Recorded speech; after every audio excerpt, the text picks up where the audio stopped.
मी सुनील गीता दत्तात्रय तटकरे लोकसभेचा सदस्य म्हणून निवडून आलो असल्याने परमेश्वरासमोरून शपथ घेतो की मी विधीद्वारा स्थापित भारतीय संविधानाप्रत अनन्य श्रद्धा व निष्ठा बाळगीन.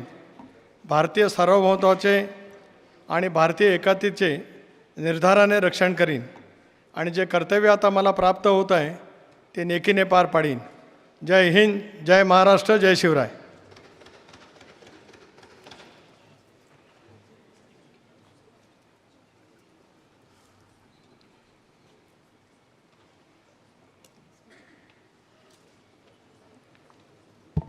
श्री श्रीरंग अप्पा चंदू बर्ने.